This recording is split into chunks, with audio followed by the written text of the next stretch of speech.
notre ami du Foyer de l'Âme, qui est donc professeur à l'université de Lyon 2, qui est musicologue, qui est spécialiste particulièrement de la musique française de la fin du 19e et du début du 20e siècle, et qui a découvert un jour Charles Wagner, et qui s'est enthousiasmé pour son œuvre. C'est grâce à Anne Pénesco que nous avons pu publier cette anthologie des écrits de Charles Wagner qu'elle a préparée avec Geoffroy de Turckheim, dont je rappelle qu'il est à l'origine de les célébrations de cette année, puisque en 2004 déjà, il avait pris l'initiative de nous engager dans cette voie. Et nous lui en sommes évidemment très reconnaissants de cela aussi.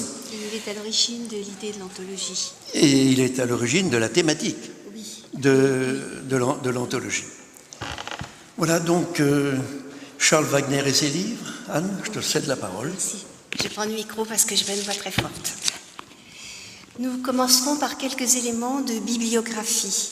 Charles Wagner nous a laissé une trentaine de livres ou de recueils de textes s'étendant de 1879, mais surtout des années 90 jusqu'à 1918, année de sa disparition.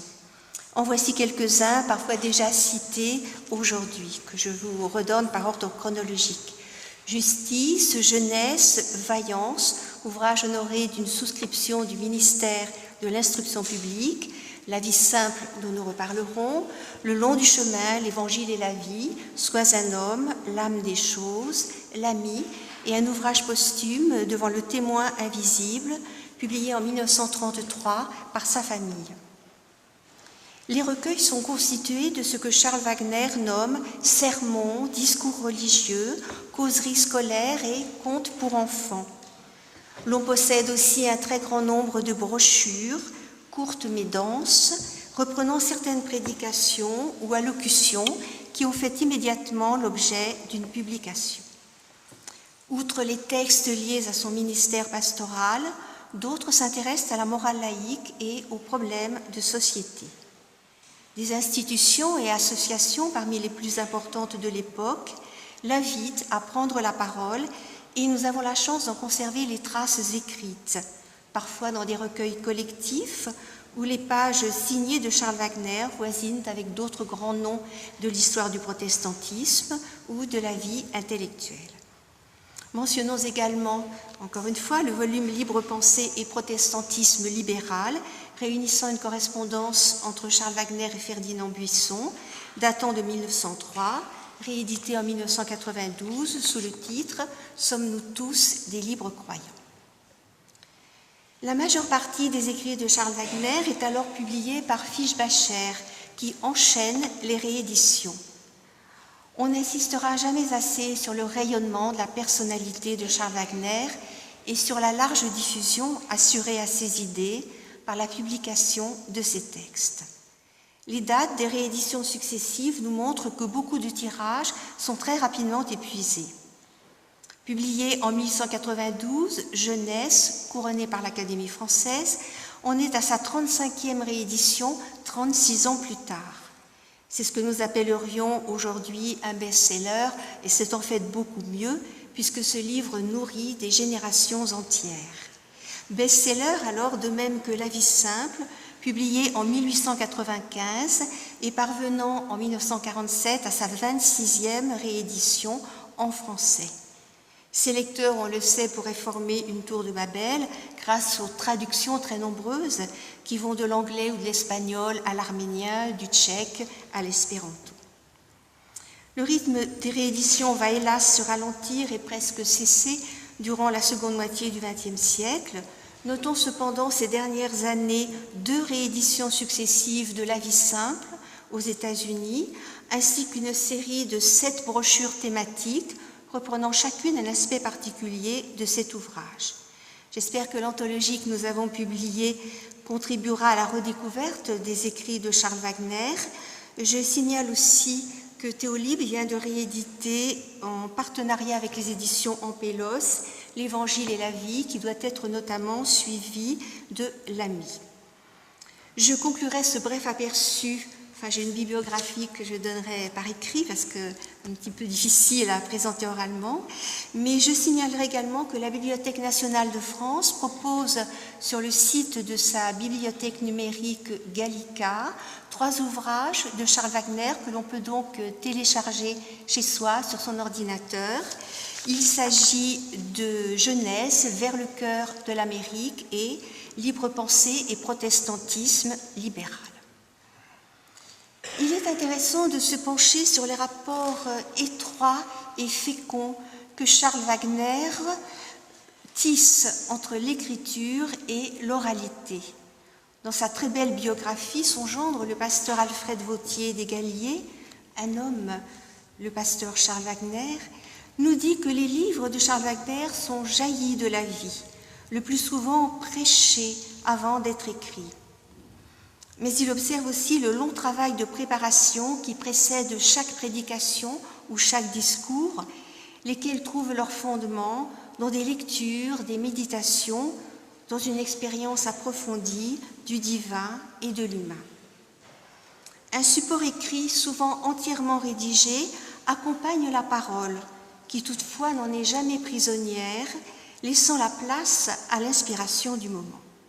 Puis vient une nouvelle période de réflexion avant la mise au point du texte qui sera publié. Les qualités littéraires de Charles Wagner, admirées de ses contemporains, sont absolument remarquables et ses livres sont salués par la critique. La mort seule, on le sait, empêchera son élection à l'Académie française, qui aurait constitué une nouvelle caisse de résonance où il aurait pu faire vibrer ses convictions. Mais Charles Wagner est évidemment beaucoup plus encore qu'un grand homme de lettres, et je vous invite maintenant à feuilleter quelques-uns de ses textes. Je précise que je n'en ai repris aucun de ceux figurant dans l'anthologie, afin d'élargir nos horizons. Il s'adresse à tous. Amis lecteurs, qui que tu sois, apprenti de l'existence ou vétéran, favorisé par le bonheur ou visité par les peines, anxieux devant le lendemain ou rassuré. Il nous parle tout d'abord du rôle dévolu à la nature, aspect parfois controversé de sa pensée, et c'est pour cela qu'il est important de comprendre ce que cela représente pour lui. À côté des écritures qui sont des textes composés de main d'homme, nous rappelle-t-il, il existe un autre texte fourni par Dieu lui-même, à savoir la grande nature universelle. À l'occasion de la Noël 1916, il évoque les étoiles, fleurs immortelles écloses dans le velours bleu des célestes prairies. Elles nous font entrevoir des choses grandes et consolantes qui se dressent lumineuses au-delà de nos ombres. Nous devons dire à la nature « montre-nous le Père ». Et Charles Wagner répond à ses détracteurs qui lui reprochent d'y chercher Dieu. Nous sommes obligés de commencer par là. C'est la sagesse même. C'est le chemin que Dieu nous a indiqué pour aller de l'éphémère à l'éternel. Un simple passereau qui déploie ses ailes devient ainsi pour lui la colombe de l'arche, apportant à l'humanité un message de celui qui est caché derrière le voile du monde matériel. Le monde visible, dit-il, est la frange du manteau de Dieu. C'est ainsi qu'un conte comme Les arbres qui parlent, écrit dans un style dont la saveur populaire, la tendresse, l'humour et la poésie n'ont rien à envier aux pages les plus réussies d'un Alphonse Daudet, auquel Charles Wagner rendit d'ailleurs fréquemment visite durant la longue agonie de l'écrivain en 1897, ce conte a soin de rappeler que les arbres sont l'œuvre de celui qui fait luire son soleil et descendre sa rosée. Les éléments naturels inspirent aussi à Charles Wagner des métaphores de la vie de l'être humain, ce voyageur flagellé par les tempêtes et blessé par les ronces, ce chercheur de Dieu. Mais si la nuit peut être opaque et les chemins incertains, dans cette goutte d'existence qu'est l'homme, ce dernier, nous dit Charles Wagner, entrevoit l'éternité dans l'instant qui s'écoule. S'il épuise le calice amer de la mort, il porte déjà à ses lèvres la coupe de l'immortalité, passant qui cherche ce qui demeure. Chaque homme est un don de Dieu, une espérance qui doit se réaliser par les chemins que Dieu lui a tracés. Au-delà du costume, des étiquettes, des distinctions sociales, il nous faut assumer pleinement notre humanité, être des hommes, et non pas seulement des financiers, des militaires, des légistes, des érudits, des hommes d'Église. Il faut aussi croire à Dieu dans l'homme, à ce que Dieu est capable de faire par nous. Charles Wagner nous invite à agir, à ne pas nous dérober devant notre responsabilité personnelle. Nous sommes appelés à nous opposer aux ouvriers d'iniquité, aux faiseurs de ténèbres, aux semeurs d'obscurité, à être les messagers du jour et non de la nuit. L'Évangile n'est ni une philosophie, ni une dogmatique, mais une puissance de vie. Et le chrétien est un juste qui sait combattre. La paix à laquelle il œuvre n'est pas une lâche acceptation, elle est la conquête des forts. Et Charles Wagner nous veut bardés de fer avec un cœur fraternel.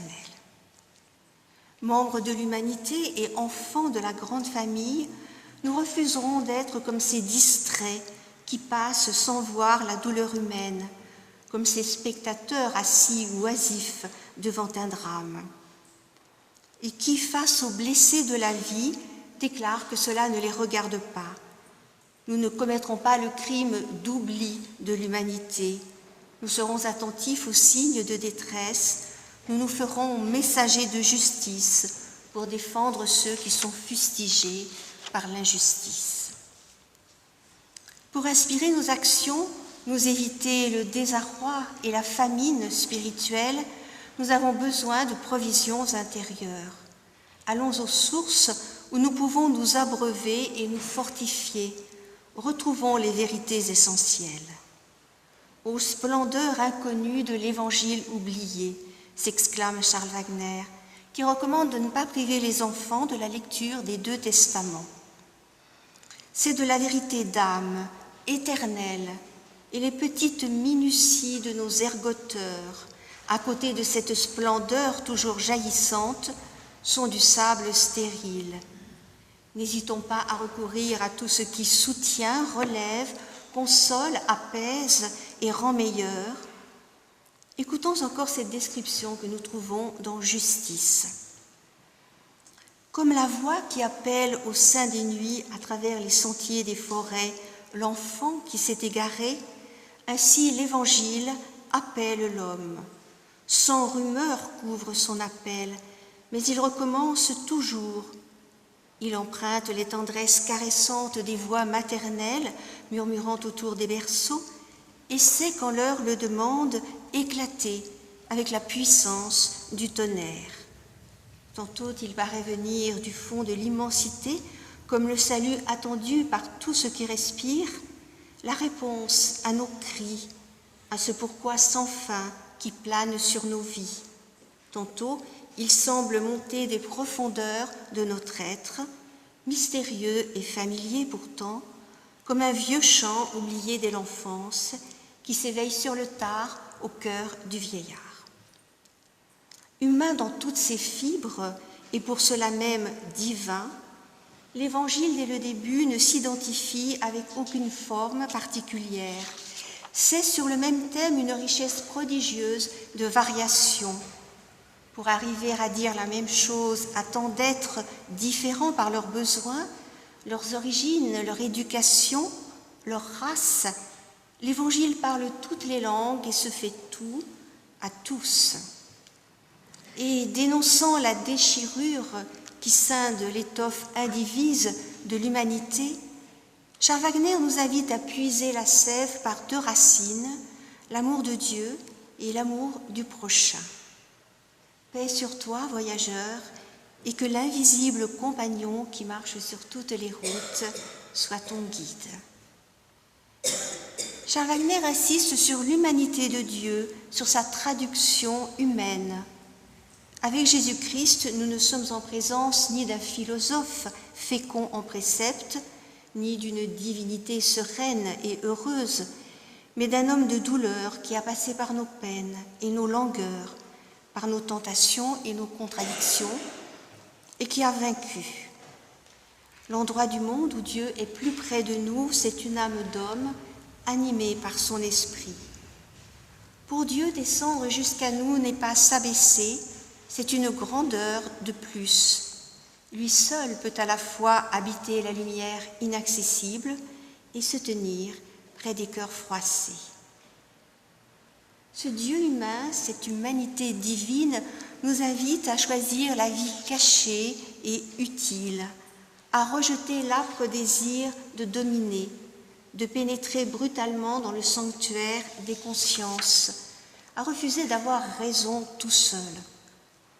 Charles Wagner nous enseigne la tolérance, qu'il ne faut pas confondre avec une certaine neutralité, laquelle n'est que de l'indifférence. Il faut pourfendre le fanatisme et les haines religieuses, ne pas hésiter à dénoncer l'Église lorsqu'elle se fait persécutrice et aspirer au contraire à l'Église universelle, celle où les petites divisions n'existent pas. Charles Wagner est de ceux qui pensent qu'un peu d'amour a beaucoup plus d'influence que beaucoup de doctrines, même de la meilleure et de la plus pure. C'est en combattant l'esprit sectaire générateur de polémiques, en apprenant à nous connaître et à nous comprendre les uns les autres, que nous contribuerons à supprimer les divisions qui nous opposent. Charles Wagner dénonce vigoureusement la prétention d'avoir raison, cette calamité noire du monde spirituel qui a transformé la Bible en arsenal et les paroles de vie en épée de combat destinée à pourfendre les adversaires. Elle a rompu le faisceau de la solidarité religieuse qui devait unir sur la terre, peu importe leurs divergences, tous ceux qui espèrent et croient. Elle a fait pis. Elle a porté l'intérêt presque exclusif de ses champions et de leurs partis sur le terrain doctrinal et l'a éloigné de l'activité pratique. Somme toute, elle a mal mérité de Dieu qui n'avait pas besoin d'elle et des hommes à qui il fallait tout autre chose. Nous sommes tous hommes, enfants du même Dieu, et devons être solidaires. Nul ne possède l'Église invisible, nul n'en ouvre et n'en ferme les portes, Dieu seul en est le chef. Cette Église-là seule est universelle, car elle ne connaît ni la haine, ni l'égoïsme, ni l'étroitesse. Elle est large comme le ciel et clémente comme Dieu. Ce que les églises avec un E accent aigu minuscule ont séparé, l'Église avec une majuscule l'unit. Et Charles Wagner ajoute que l'on est ennemi de rencontres pour des motifs secondaires, pour des raisons de tempérament, de groupement, d'intérêt accessoires. Mais on est frères par la moelle des os, par l'éternel stigmate de la paternité divine. La tolérance est donc indispensable à la recherche de la vérité et à l'établissement de bons rapports entre les individus, les groupes et les communautés, mais elle ne suffit pas. Il faut aussi la justice, et nous abordons là la dimension sociale de la pensée et de l'action de Charles Wagner. L'émiettement qui ronge nos sociétés se repaît de vues partisanes et de l'esprit de privilège. Charles Wagner réclame le respect mutuel, véritable ciment social, et rappelle qu'il n'y a qu'une morale, la même pour tous. Il faut lutter contre l'exclusion, l'oppression des faibles, et remplacer ces deux fléaux par le partage et la solidarité. Charles Wagner considère la société comme un grand corps dont tous les membres sont unis. Pour un chrétien, la fraternité ne peut être un vain mot. Mentionnons pour mémoire, parmi tant d'autres initiatives, le dispensaire organisé ici même en ce foyer de l'âme et accueillant tous ceux qui en ont besoin, sans distinction confessionnelle. Si nous réussissons à déplacer vers les autres le centre de gravité de notre activité, nous apportons à Dieu notre collaboration. Une expérience originale témoigne également de l'engagement de Charles Wagner. Au début du XXe siècle, le prestigieux Journal des débats publie un feuilleton intitulé « Les pauvres ». Un texte de René Bazin, le petit de 13 ans, évoque la famille d'un roulier employé dans un entrepôt de charbon. Parmi les 4 enfants, le petit Étienne quitte l'école pour entrer à la fabrique comme rattacheur de fil. Révolté par la misère qui accable les siens, l'enfant perd la foi. Charles Wagner écrit une suite au texte de René Bazin. Étienne, maintenant à la veille de ses 18 ans, est l'objet des moqueries des ouvriers de la filature parce qu'il ne passe pas ses soirées à boire avec eux. Ce n'est pas cela l'émancipation du prolétaire, rétorque-t-il. Si le jeune homme est toujours l'objet de graves préoccupations pour sa mère, cette dernière ne fait cependant rien pour obtenir de lui des concessions extérieures, ce que Charles Wagner nomme des génuflexions que démentirait la pensée. Elle comprend qu'il ne puisse continuer à prier sans croire. Et Charles Wagner nous parle avec tendresse de ce jeune homme qui refuse de vénérer un Dieu qu'il croit complice d'efforts contre les faibles, défenseur du statu quo social, un Dieu au nom duquel l'on excommunie. Le jeune héros de Charles Wagner chérit au contraire, sans le savoir, un inconnu doux à tous les misérables, invisible compagnon dont la présence lui remplit le cœur d'amour pour ses semblables. Par ce cheminement de sa conscience, Étienne retrouve la foi, une foi authentique. « Tu crois bien plus que ceux qui font dans le monde profession d'être croyants », lui murmure à l'oreille son mystérieux ami. « Ne crois-tu pas à l'humanité fraternelle, à la fin de la haine et de l'iniquité ? Un Dieu sans doute est mort dans ton âme, mais un autre y a vu le jour. Sans l'avoir soupçonné jamais, tu es le disciple de cet étranger sublime, de ce Christ qui nous a révélé un Dieu humble et souffrant, pleurant de nos larmes, meurtri de nos blessures, le Dieu des vaincus, des pauvres et des petits. » La compassion agissante de Charles Wagner envers les êtres s'exercera dans un contexte particulièrement tragique pendant la guerre. Lui qui vient d'une région frontalière et se rendait régulièrement en Allemagne afin de travailler à une meilleure entente mutuelle, ressent plus douloureusement que quiconque ces événements fratricides.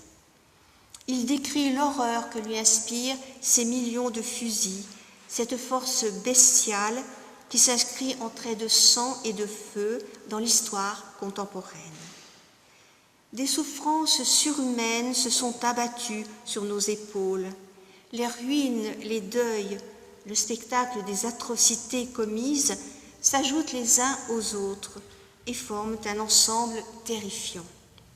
Serrons les rangs, plus près des frères, plus près de Dieu, telle doit être notre devise. Il s'adresse à ceux qui combattent.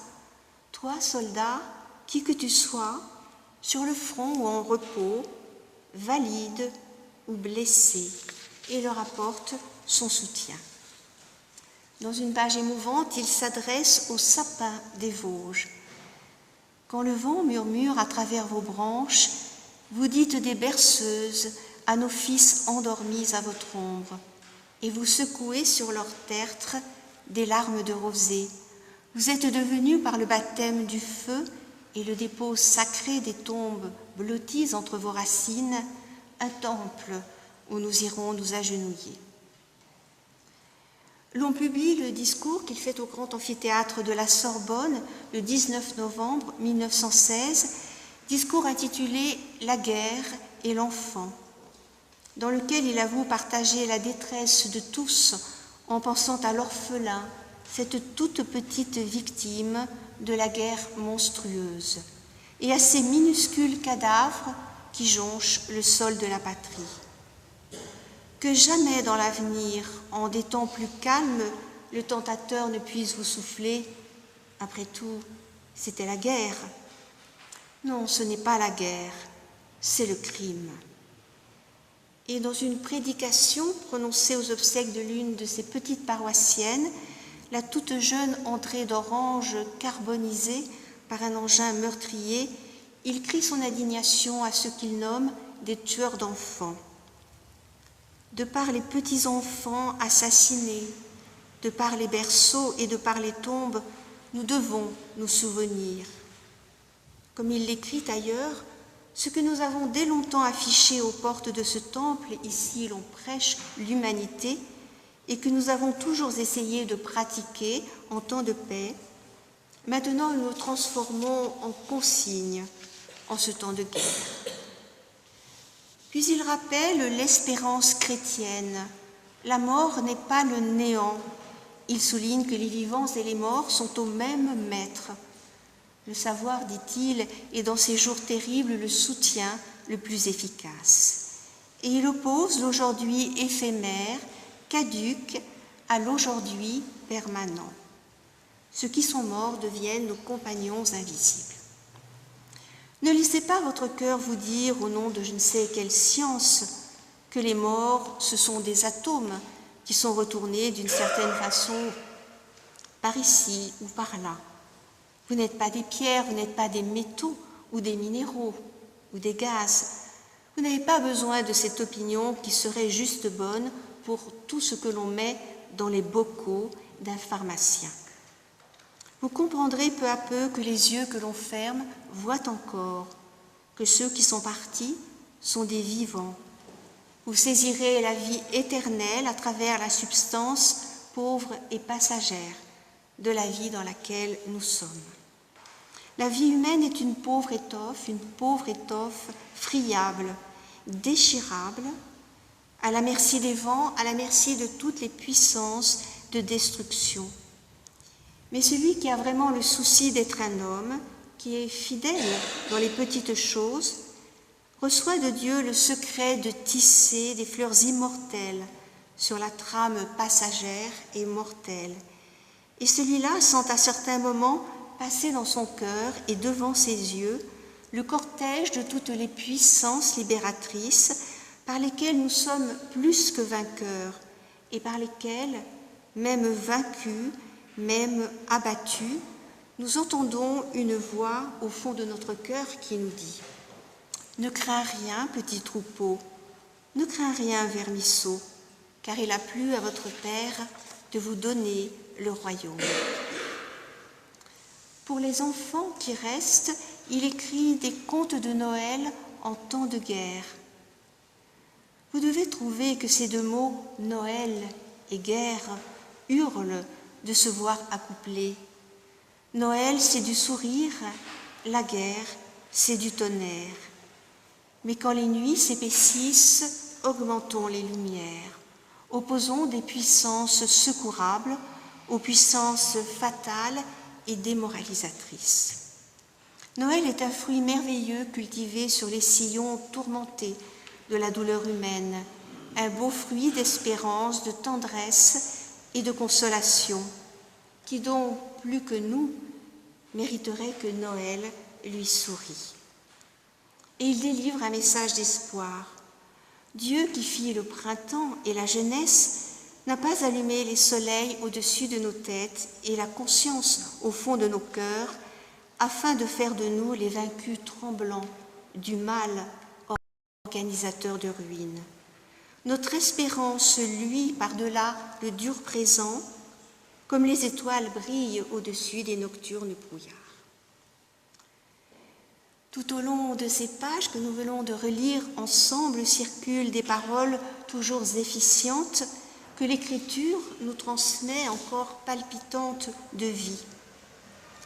Écoutons pour finir ces phrases évoquant, au début du siècle dernier, je cite toujours, les aspirations de l'âme de ce temps, cette âme tourmentée, assoiffée de certitude et de justice. L'heure vraiment est une grave signification pour tout ce qui touche aux intérêts permanents de l'humanité. Le temps n'est-il pas mûr pour comprendre et répandre les convictions dont nos âmes sont pleines? Jamais le monde n'a eu un besoin plus pressant d'entendre l'Évangile. C'est avec confiance que nous regardons vers l'avenir où tant de travail utile attend nos bonnes volontés. Que ceux qui aiment le large, le pacifique, le consolant Évangile du Christ comprennent leurs responsabilités. Ce n'est pas d'un sentiment tiède qu'il faut l'honorer, mais du don passionné de vie. Oui, Charles Wagner est bien notre contemporain et ses écrits sont toujours d'une brûlante actualité. C'est à nous que cet éveilleur d'âme s'adresse maintenant en ses livres où résonne toujours sa grande voix, fraternelle et persuasive.